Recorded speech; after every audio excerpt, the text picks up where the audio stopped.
जादू हमारे ऊपर हुआ हो और उस जादू के प्रभाव से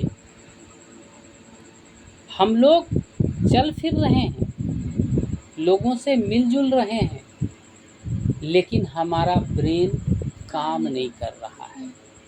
मानो हम लोग रिमोट से चलने वाले व्यक्ति हो गए हों। जिस तरह से बटन दबाया जा रहा है, हम उसी तरीके से अपने क्रियाकलाप को संचालित कर रहे हैं। तो एक तरीके से कह सकते कि हमारी बुद्धि, हमारा विवेक हमारे नियंत्रण में नहीं था। किसके नियंत्रण में था? वो जिसके हाथ में रिमोट था। वो जैसा बटन दबाए हम वैसा ही अपने बिहेवियर को करते थे, हम वैसा ही अपने जीवन में व्यवहार अपना लेते थे। और वो रिमोट किसी और के पास नहीं था। वो रिमोट उस समय के सबसे शक्तिशाली संस्था चर्च के पास थी। और चर्च धर्म के नाम पर लोगों के विवेक के ऊपर पूरी तरीके से नियंत्रण कर चुका था। लोग तर्क नहीं करते थे। हम लोग किसी काम को करें या करते हैं तो उसके पीछे हम लोग तार्किक मूल्य रखते हैं। उसको तर्क की कसौटी पर पहले तो परखते हैं कि क्या करना ये उचित है या नहीं है। ऐसा करना है तो क्यों करना है? क्या ये करने के सिवा हमारे पास कोई और अन्य चारा नहीं है? जैसे एक भारतीय संस्कृति का एक उदाहरण आप लीजिए तो लगेगा कि तर्क की कसौटी पर क्यों हमको चीज़ों को परखना चाहिए। भारतीय संस्कृति में विशेष करके सनातन या हिंदू धर्म को मानने वाले लोग करते क्या है, जब किसी की मृत्यु होती है तो मृत्यु के 9-10 दिन के बाद लगभग उस घर के तमाम जो पुरुष सदस्य होते हैं वो अपने सर का मुंडन करवा लेते हैं। अब ये पूछा जाए कि इस मुंडन के पीछे क्या तर्क है? किसी की मृत्यु हुई है, फिर क्यों हम लोग अपने सर के बाल छीलते हैं, और वो भी सिर्फ पुरुष सदस्य? क्या ये तर्क नहीं होना चाहिए? बिल्कुल होना चाहिए। और जब उस को हम तर्क की कसौटी पर परखेंगे तो शायद हमें उसके कुछ कारण समझ में आ जाएं। और उन कारणों में शायद हम लोग ये कह सकते हैं कि पुरुष सदस्य ही बॉडी को डिस्पोज करने के लिए, जलाने के लिए शमशान लेके जाते हैं। और उस जगह पर बहुत से माइक्रो ऑर्गेनिज्म हो सकते हैं, और वो माइक्रो ऑर्गेनिज्म शरीर के साथ साथ हमारे बालों में भी चिपक सकते हैं। वो बात अलग है कि अगर वो चिपका है तो भाई वो तो घंटा 2 घंटा 5 घंटा के अंदर ही श्वास नली या भोजन के माध्यम से हमारे शरीर के अंदर जाएगा, हमको नुकसान पहुंचा देगा। फिर 10 दिन के बाद क्यों, तो साथ ही साथ हो जाए तो बढ़िया है साफ सफाई। कि वहाँ से आए हैं तो हो सकता है कि माइक्रो ऑर्गेनिज्म बहुत से हमारे बालों के ऊपर हों, और कोई कारण हो, कुछ भी कारण हो, हम उसको अपने तर्क पर परखते हैं। और जब हमारा मन कहता है कि नहीं ये कारण सही है तो फिर हम उसको मानते हैं। हमारे घरों में शादी विवाह का समय होता है तो जल यात्रा का एक विधान होता है।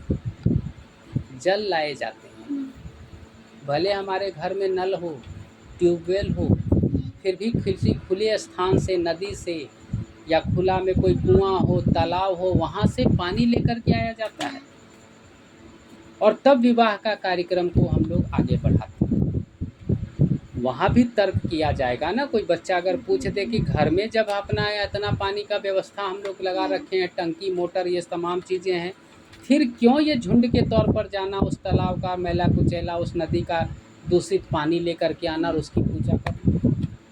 क्योंकि आज आपके पास मोटर है, नल है, आपके पास फिल्टर वाटर है, लेकिन एक समय ऐसा था हमारे पूर्वजों के साथ जबकि वो उसी नदी का जल के ऊपर अपने जीवन का निर्वाह करते थे। उनको पता था जल है तो जीवन है, अगर जल नहीं है तो जीवन नहीं है। तो जल का अपना एक महत्व जीवन में था और उस महत्व और जल के प्रति अपने कृतज्ञता को दिखलाने के लिए, अपने कृतज्ञता को दिखाने के लिए हम उसको सम्मान पूर्वक बाहर से लेकर के आते हैं कि आप हो तभी हम लोगों का जीवन है, तभी हमारी खुशियां हैं और तब हम ये मांगलिक कार्य कर पाते हैं। तो उसकी पूजा करते हैं तो कोई गलत नहीं है, तर्क कहता है होना चाहिए। मिट्टी की पूजा होती है, तर्क कहता है हाँ होनी चाहिए, क्योंकि मिट्टी के बल पर हमारा जीवन चलता है। तो ये तर्कों की कसौटी पर परखी जाती है और तब हम उस चीज़ को अपने जीवन में अपनाते हैं। लेकिन जहाँ तर्क करना बंद कर दे लोग, परंपरा है बस ऐसा मान करके, और चूंकि हमारे पादरी ने कहा है ऐसा करना है इसलिए हमको करना है, हमारे फादर ने ऐसा कहा है इसलिए ऐसा करना है, तो भाई ये तो आपकी बुद्धि मारी जा चुकी है। और ऐसे में क्या उचित है क्या अनुचित है आप उसका फैसला नहीं कर पाते। और बहुत सी तरह की सांस्कृतिक, सामाजिक, कला और आपका संस्कृति, आपकी विज्ञान के थॉट, ये सब डेवलप नहीं हो रहे थे, बल्कि ये जो डेवलप थे वो भी धीरे धीरे समाप्त हो रहे थे। और इसका समाप्त हो जाने का मतलब था कि मनुष्य का फिर से जीवित रहते हुए भी मृत हो जाना, पशु के समान हो जाना। इसलिए यूरोप में एक अभियान चलाया गया, फिर से जगाओ, लोगों को कहो कि तुम रिमोट से नहीं संचालित हो सकते। ठीक है, चर्च ने कुछ कहा है उसको हम सोचेंगे, समझेंगे कितना जायज़ है, इसको फॉलो करना चाहिए नहीं करना चाहिए, और तब हम उसके ऊपर आगे कदम बढ़ाएंगे। तो इस अभियान का क्या नाम, पुर्तगाली साहब, रेनेसा मतलब फिर से जगाना, कि जगाओ ये लोग सब सो गए हैं। चर्च ने इनके मस्तिष्क पर कब्जा कर लिया है और वे लोग रिमोट के माध्यम से इनको संचालित करने लगे, धर्म के नाम पर। धार्मिक रिमोट हो गया है और उसी से हर इंसान अपना जीवन संचालित कर रहा है, ये उचित नहीं है। तो पुनर्जागरण लोगों को फिर से जगाना था, हकीकत से रूबरू कराना था, ताकि वहाँ की संस्कृति, वहाँ का कला, वहाँ का शिक्षा, वहाँ की सामाजिक व्यवस्था, वहाँ का वैज्ञानिक स्वरूप, सब कुछ एक नए कलेवर में दुनिया के सामने आ सके। इस पूरे अभियान को हम लोग क्या कहते हैं, पुनर्जागरण। कब का काल था ये, 14वीं से 16वीं सदी का टाइम पीरियड था, जिसको हम लोग यूरोप का पुनर्जागरण काल कहते हैं। ये मध्य युग का अंत और नए युग के प्रारंभ का काल भी माना जाता है। ठीक है।